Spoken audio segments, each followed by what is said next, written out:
Le crowdfunding immobilier. Bonjour à toutes, bonjour à tous, ici Sophie Vergès. Nous allons aborder le crowdfunding immobilier. Alors déjà, une définition, ça vient bien sûr de l'anglais, ça vient de crowd, C-R-O-W-D, ça veut dire la foule, et funding, c'est le fait évidemment de se regrouper, donc de se retrouver, pour évidemment, vous allez le voir, investir en immobilier. Donc c'est un processus qui permet donc de réaliser un financement participatif pour construire ou acquérir un bien immobilier. On va voir différentes opportunités d'opération par l'intermédiaire d'une plateforme 100% en ligne, donc 100% par Internet. Donc, cette plateforme de crowdfunding va vous mettre en relation, vous, en tant qu'investisseur, avec évidemment des professionnels de l'immobilier. Ça peut être soit des opérations de promotion immobilière, c'est-à-dire de construction, soit des opérations également, ça arrive aussi, de marchand de biens.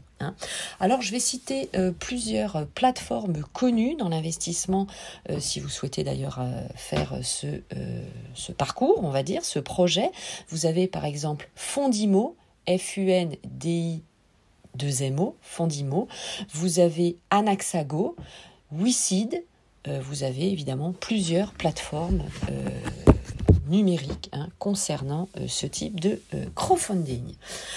Alors, le mécanisme, comme je vous l'expliquais, ça va être un professionnel de l'immobilier. En règle générale, c'est un promoteur immobilier qui va construire évidemment un bâtiment, donc d'habitation, de commerce, de bureaux, et qui a besoin de faire appel justement à des financements privés comme vous en tant qu'investisseur, au-delà des banques, puisque la banque va prêter au promoteur un certain montant pour faire ce qu'on appelle le crédit promoteur, mais évidemment, malheureusement, souvent, ça ne suffit pas pour monter l'opération. Donc, vous, en tant qu'investisseur, ça va vous permettre aussi de mettre un peu d'argent.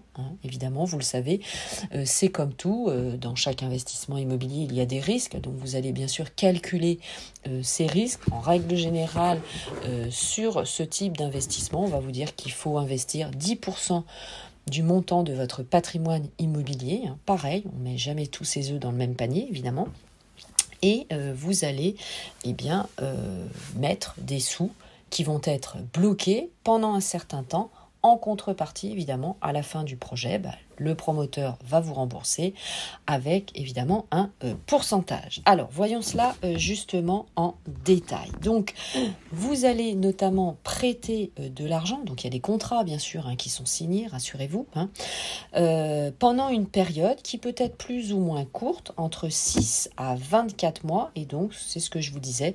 En contrepartie, le promoteur vous garantit le remboursement de votre capital à une date fixe, c'est-à-dire que vous allez avoir un délai et vous promet évidemment un bénéfice, un pourcentage. Donc c'est pour ça que ça peut être intéressant. Alors ça peut être également aussi pour des opérations de viager aussi, de rénovation ou éventuellement à la location. Donc vous avez différents types d'opérations. Alors, ce mécanisme a aussi, évidemment, vous l'avez compris, un avantage pour le promoteur, puisque le promoteur immobilier, ça va lui permettre d'avoir une certaine maîtrise de sa trésorerie pour conserver, bien sûr, la possibilité de recourir aussi avec un emprunt bancaire. Donc la construction, vous le savez, en immobilier, vous pouvez avoir évidemment des aléas, donc il faut aussi les prendre en compte, mais le promoteur immobilier a notamment la GFA. C'est quoi la GFA? C'est la garantie financière d'achèvement. En effet, évidemment, c'est obligatoire puisque lui, lorsqu'il va revendre les biens immobiliers à des acquéreurs, il faut absolument qu'une garantie financière d'achèvement soit adossée, ce qui signifie évidemment pour vous, en tant qu'acquéreur, vous avez aussi une sécurité, à savoir que le bâtiment va aller jusqu'au bout, même s'il y a une défaillance évidemment du promoteur. C'est une garantie qui est obligatoire maintenant, puisque la législation a évolué ces dernières années sur ce sujet. Alors évidemment, je rappelle certains aléas, c'est notamment bien sûr le coût supplémentaire de matériaux. On le voit en ce moment évidemment au regard de notre situation de la pandémie. Et puis parfois évidemment, il y a des problèmes avec les prestataires, évidemment les sociétés qui sont amenées à faire la construction par exemple.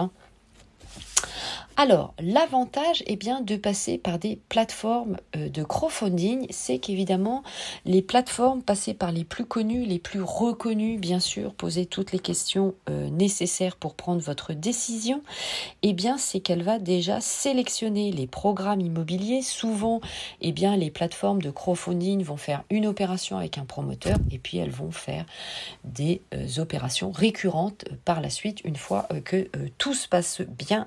Évidemment, la plateforme va vérifier notamment si le promoteur est connu, reconnu, les bilans comptables, bien sûr les différents permis d'aménager, de construire et bien sûr l'existence, comme je vous le disais, de la garantie financière d'achèvement pour achever les travaux et aussi évidemment la forme juridique. Donc tout ça c'est mis à la moulinette et ça va être sélectionné par la plateforme. C'est un travail rigoureux, minutieux, qui prend beaucoup de temps évidemment avant de vous proposer ces différents programmes.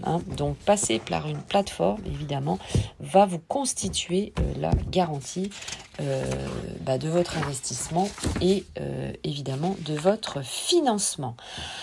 Alors, avant de terminer ce podcast, vous pouvez bien sûr me suivre sur mes différents réseaux sociaux, mes comptes Instagram, ma chaîne YouTube, TikTok, Facebook. Allez, maintenant vous savez tout par cœur et nous échangeons évidemment régulièrement au quotidien via ces différents réseaux sociaux et aussi sur Clubhouse où je crée également régulièrement du contenu. C'est le réseau social américain et nous pouvons échanger de vive voix. Donc ça, évidemment, c'est super sympa. Attention, je vous rappelle, chaque investissement a un risque, donc vous pouvez bien sûr perdre la totalité ou votre capital investi partiellement aussi. Donc attention, il faut savoir évidemment que ce sont des placements à risque.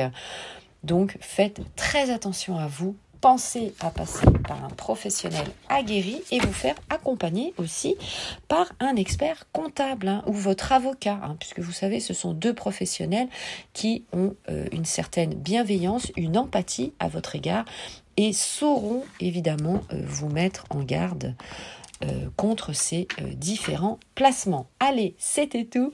Au plaisir, bien sûr, d'échanger ensemble. Je vous dis à très bientôt et à très vite dans le prochain podcast. Au plaisir d'échanger ensemble avec vous. Bye bye, à très vite.